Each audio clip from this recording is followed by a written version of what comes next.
Halo Sobat Belajar, selamat memulai pembelajaran di kelas 6. Pada kali ini, kita akan memulai beberapa mata pelajaran PPKN, Bahasa Indonesia, Matematika, IPA, IPS, PJOK, dan SBDP yang terangkum dalam tema Selamatkan Makhluk Hidup. Subtema Tumbuhan Sahabatku. Simaklah materi pembelajaran di buku ini dengan baik untuk memahami materi yang disampaikan. Perhatikan pula video pembelajaran yang ditampilkan untuk memudahkan kalian dalam memahaminya. Sobat belajar, marilah kita mulai dengan pelajaran IPA dengan materi perkembangbiakan generatif pada tumbuhan. Pada tumbuhan terdapat dua jenis perkembangbiakan yaitu vegetatif dan generatif. Kali ini kita akan membahas tentang perkembangbiakan dengan cara generatif. Perkembangbiakan generatif atau perkembangbiakan secara kawin terjadi dengan melalui proses penyerbukan dan pembuahan. Perkembangbiakan generatif tumbuhan dimulai dengan penyerbukan, yaitu melekatnya atau jatuhnya serbuk sari ke kepala putik. Setelah terjadi penyerbukan, pada serbuk sari tumbuh bulu serbuk sari yang menuju ke ruang bakal biji. Kemudian serbuk sari akan masuk ke ruang bakal biji melalui bulu serbuk sari. Di dalam ruang bakal biji terjadi pembuahan, yaitu peleburan serbuk sari, sel kelamin jantan atau spermatozoid dengan kepala putik, sel kelamin betina atau sel telur. Hasil dari pembuahan adalah zigot. Zigot berkembang menjadi lembaga, lembaga berkembang menjadi bakal biji berkembang menjadi biji dan bakal buah, kemudian bakal buah berkembang menjadi daging buah. Lembaga yang berada di dalam biji merupakan calon tumbuhan baru. Tumbuhan yang berkembang biak secara generatif, antara lain padi, mangga, durian, dan jambu.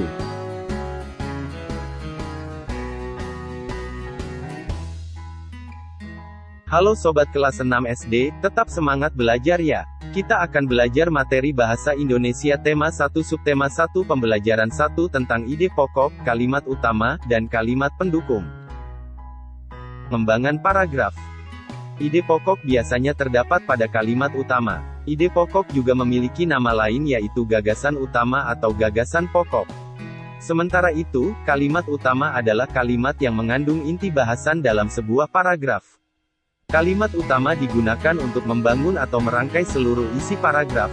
Kalimat utama juga ditopang oleh kalimat penjelas. Fungsi kalimat penjelas adalah menjelaskan kalimat utama dalam tiap paragraf.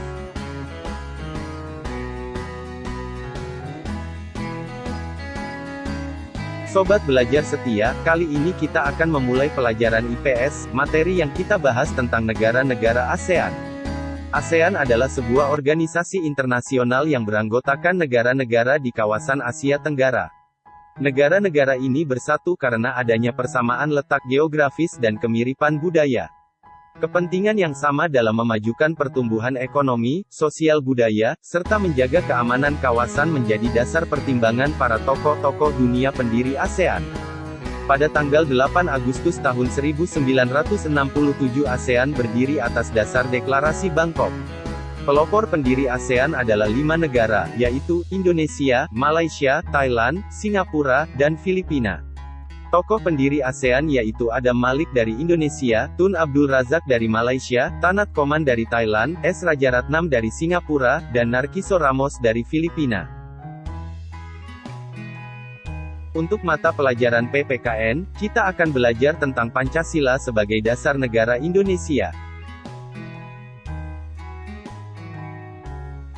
Pancasila adalah dasar negara kita. Karena itulah kita menjadikan Pancasila sebagai pandangan hidup, artinya kita menjadikan Pancasila sebagai pedoman di setiap hal yang kita lakukan. Arti dan makna yang terkandung dalam sila-sila Pancasila adalah sebagai berikut. 1. Sila Ketuhanan Yang Maha Esa. Sila pertama ini mengartikan bahwa kita sebagai warga negara Indonesia mempercayai dan bertakwa pada Tuhan.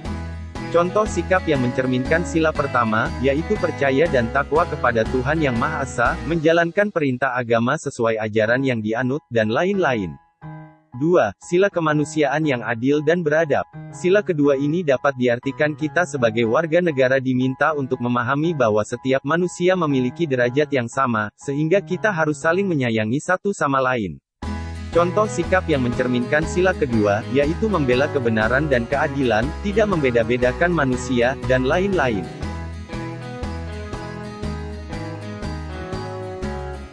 3. Sila Persatuan Indonesia. Sila ketiga ini mengandung nilai moral persatuan bangsa. Artinya, setiap warga negara Indonesia dimanapun berada selalu berbuat dan bertindak tanpa adanya niatan untuk memecah belah bangsa.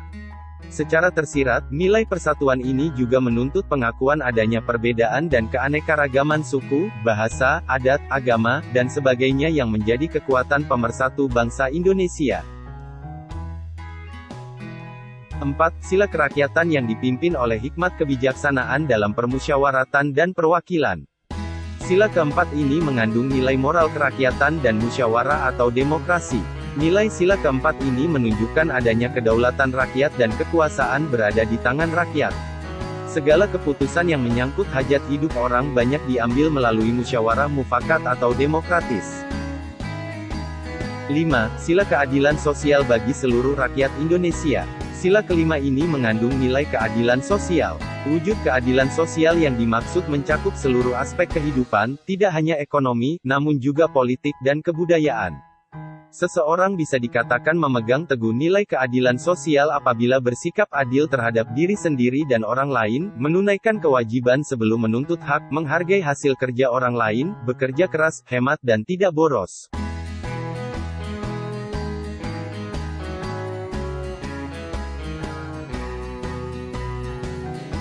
Untuk materi seni budaya dan prakarya, kita akan membahas seni patung.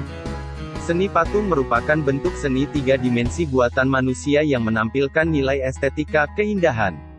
Patung digolongkan sebagai seni tiga dimensi karena memiliki ukuran panjang, lebar, dan tinggi, volume, serta dapat dinikmati dari segala arah.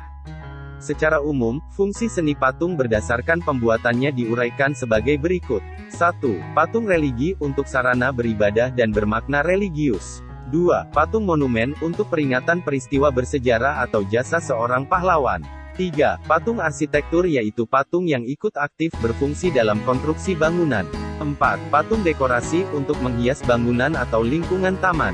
5. Patung seni, untuk dinikmati keindahan bentuknya. 6. Patung kerajinan sebagai mata pencaharian para pengrajin.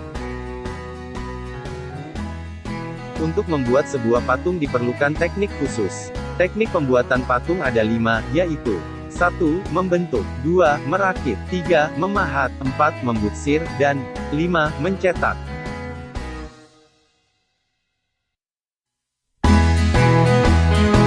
Sobat belajar, demikian intisari materi pembelajaran tematik kelas 6 tema 1 subtema 1.